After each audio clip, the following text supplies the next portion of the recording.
Okay, well, I write historical novels, and some of them have a paranormal twist because I'm really into the paranormal, especially ghosts in the spirit world. And Okay. I have no psychic ability. I've never seen a ghost, but I've been on some paranormal investigations where I've asked questions that I've gotten answers to, and had got pictures of orbs and had some weird things happen to me. So that subject Nice. always fascinated me. So in a lot of my books, if it fits into the plot, I try to integrate a paranormal subplot into it. Okay. Okay. And about maybe 15 years ago, I decided I wanted to write. Wait. Let's go. Let's just go over this Oh, in the sure, go ahead. Just when we interrupt me start. whenever you want. Yeah, go ahead. Yeah, we haven't started the interview yet. So, all Oh, okay. All right, I was just giving you a right. background on my Okay. right. So let's get started. I've only got till 5:30, so I want to get started. Okay. So your cat's funny. Yeah, come on, get out of the way. Oh, she's fine. He or she? It's a he. He's fine. I got a Okay. cat. Oh yeah. She's more shy though. Oh no, he has to get in on everything. So, okay. So, one, two, three, start. So, hi, this is Richard Lowe, the Author Talks podcast, and I'm interviewing Diana Rubino. She's a historical author. She writes historical novels generally with a paranormal twist. Should be a very interesting conversation. So, why don't you tell us a little more about yourself, Diana? Okay, Richard. Well, thank you for inviting me. And I started writing novels in the early 80s and didn't get my first novel published until 1999. So it was a long road to publication, but I just kept churning them out and stuck with it. And I'm glad I did. And I wrote my first historical novel about the court of Henry VIII because I've always been a huge Tudor-phile ever since I'm a kid. Right. I made the acquaintance of Richard III, and I found a book about him on the wrong shelf in the Cambridge Public Library. And it seemed to be serendipitous because I was looking around for someone for the next subject to write about. And here I found this book on the wrong shelf, and I checked it out and I brought it home. It was about Richard III. I said, oh, I got to write about this guy. He's fascinating. And Sure. he has a huge following. The Richard III Society, of which I've been a member for over 30 years, has thousands of members all over the world. And he just captures the imaginations of so many people. So everybody has a story about how they got acquainted with Richard, how they either read this book or that book or found or the play, or they met him somehow or other. And he does capture a lot of people's imaginations because there's so much mystery Very associated. cool. So I wrote those two, and then I wrote a few contemporary romances, and then I went back to writing historicals because I had a few other historical figures I wanted to write about. So I started writing biographical novels that don't have any fictional characters, because straight biography is extremely difficult to write. I admire anybody who writes a biography, a factual biography, but you have to do a tremendous amount of research and meet several experts in the field. And it's good to meet experts in the field when you're writing fiction too. But my first biographical novel with no fictional characters was about Alexander Hamilton. And when I was researching him, I found out that he had an affair with a beautiful woman by the name of Maria Reynolds. And it became a big scandal. And it became our country was very young at the time, 1791, and it was the country's first sex scandal. And it got exposed to the public, and it helped to ruin his chances of the presidency since when this became exposed. So I wrote my first biographical novel about him. And then when I was researching him, I became acquainted with Aaron Burr, who, of course, Aaron Burr killed Hamilton in the duel. He was the vice president at the time, and they had a duel in which Hamilton was shot and killed. But and he fascinated me almost as much as Richard III. I just got so interested in Aaron Burr, and it turns out there's an Aaron Burr Association, which has at least a couple of hundred members, not as many as Richard III, but they have a few hundred members. And I joined the Aaron Burr Association. I go to their meetings every year, and so I wrote my next book about it.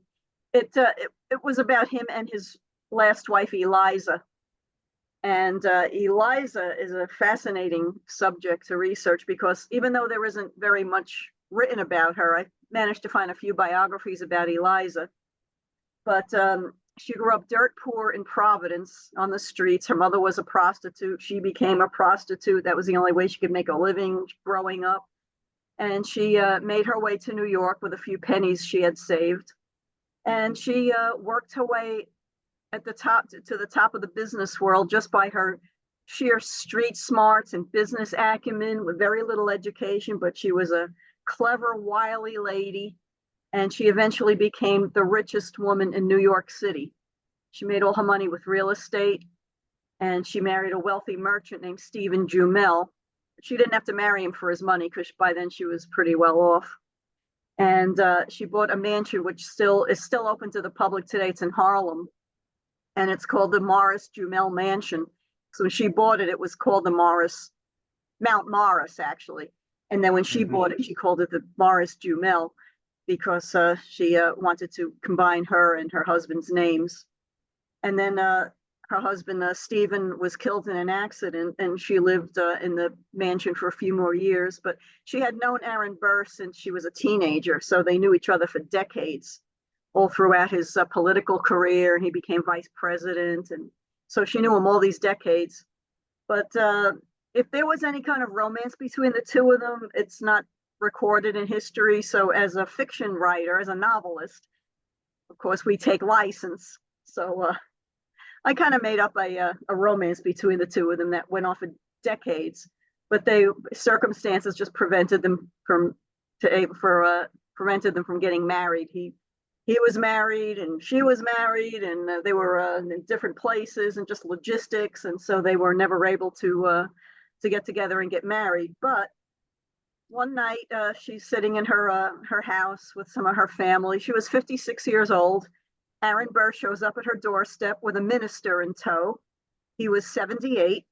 He came in and he asked her to marry him. That very night, she married him.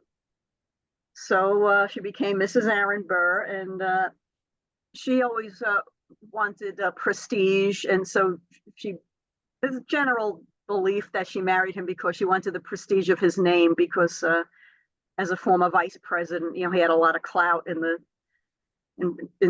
high society circles, and she just wanted his name. So they weren't married very long before he started blowing through her money. She was very wealthy, and he wasn't very well off by this time.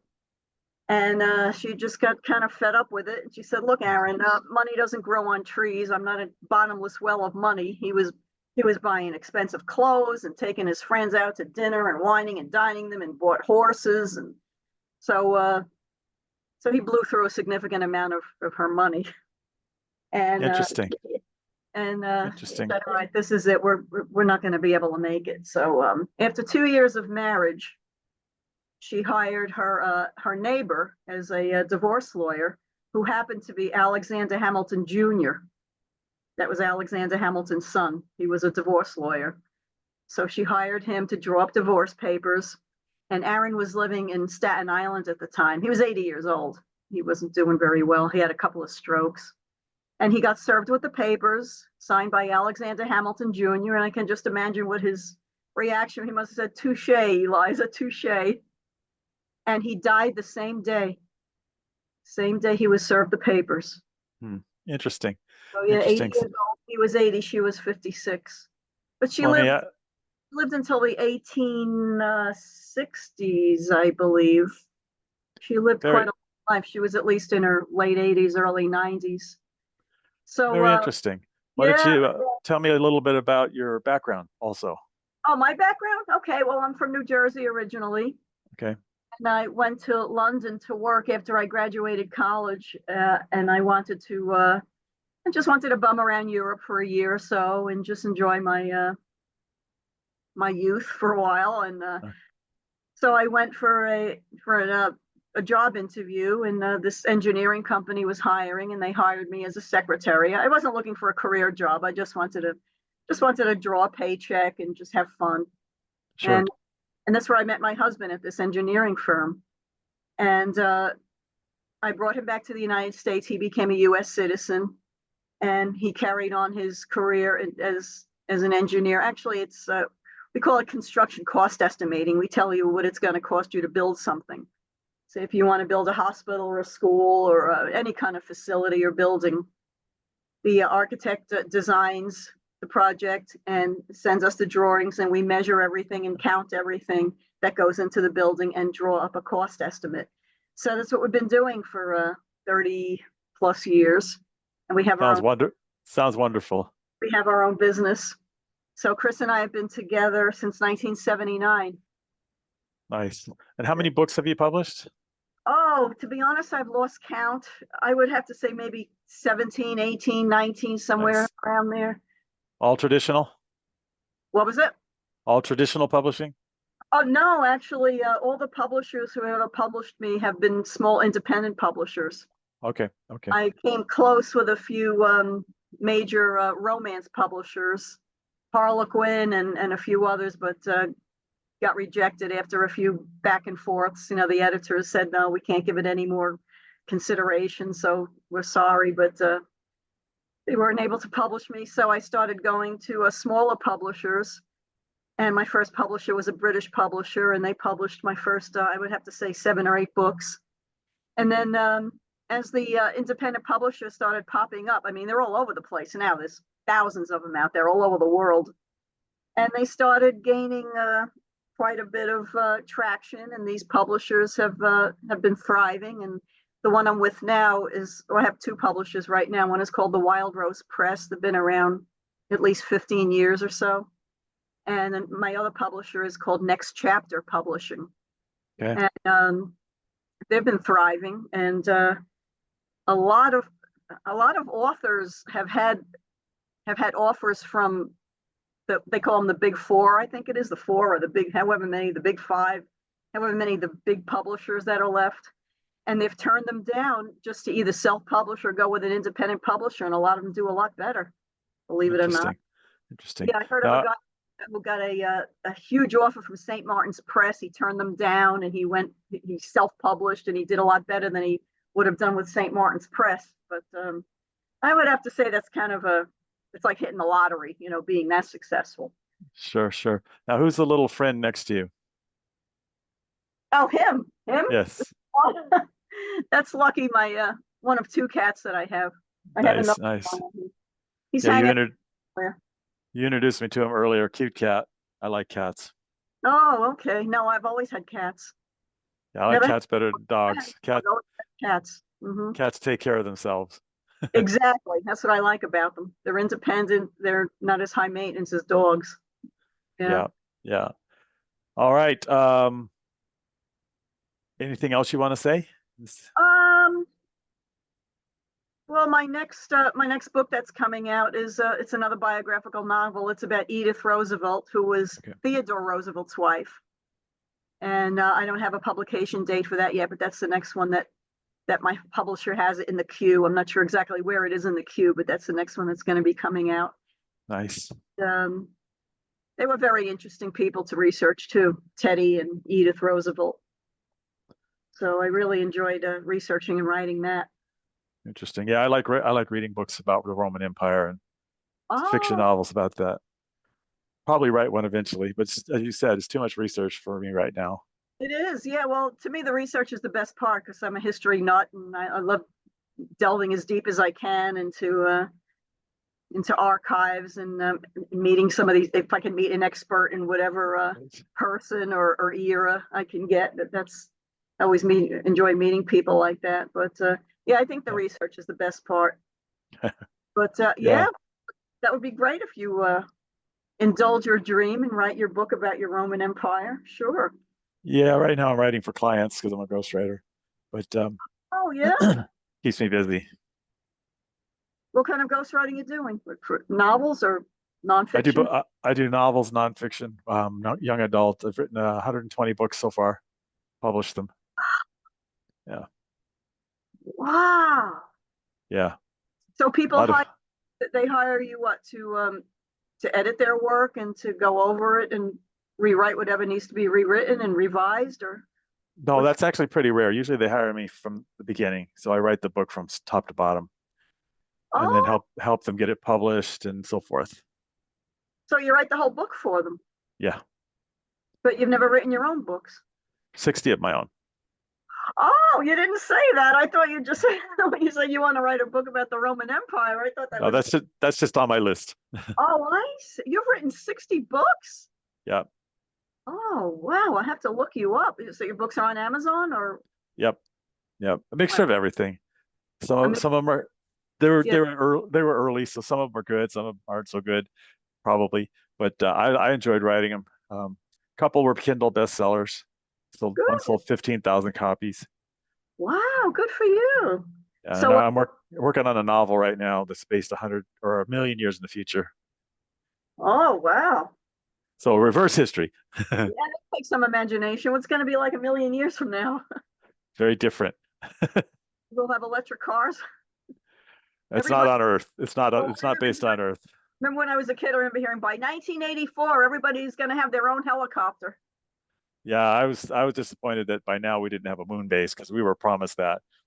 Didn't have a what? A base on the moon. Oh, based on the moon. Yeah, right, right. That I'm a science fiction reader a lot, so that we were promised that and it didn't happen. So Mhm. so where can people find you? Oh, just put my name into a Google search. I'm all over the place. I'm on Amazon. I have a website, dianarubino.com. I have a blog. Just put my name into a Google search or a Yahoo search, and I'll come up. And you can find me on Amazon or on my or on Facebook. I'm on Facebook. Just look me up on Facebook or X. I'm on there too. So if you want to connect with me, just put my name in, do a search on my name, and I'll come up. There are a few Diana Rubinos, but you'll be able to find me as among them, or not too many. There's maybe 5 or 6 Diana Rubinos in the world, and I'm the only one who writes. So Sounds like dianarubino.com is the best place to get to you. probably, yeah. Just go there. My email address is on there, and all my other contact links are on there. Well, very good, very good. Thank you for this Oh, quick interview. thank Hope you you so liked much it. for having me. I really appreciate it. If you ever want to do another one, just let me know. Yep. And Yeah, I we definitely just look, had we just had a hurricane here, so yeah, I know you have recovering from that still. something to do. Yeah. No, well, I'm glad you survived it and you're okay and you came out okay. Yep. So Very glad. this has been Author Talks with Richard Lowe. I'm the writing king. I'm a ghostwriter. And if anybody who's listening has a book they want to discuss, I do book coaching and book ghostwriting, either one. So if you need help, give me a call. Go to thewritingking.com. Obviously, if you want to find out more about historical novels, you can go to dianarubino.com. And thank you for listening. And that's a wrap.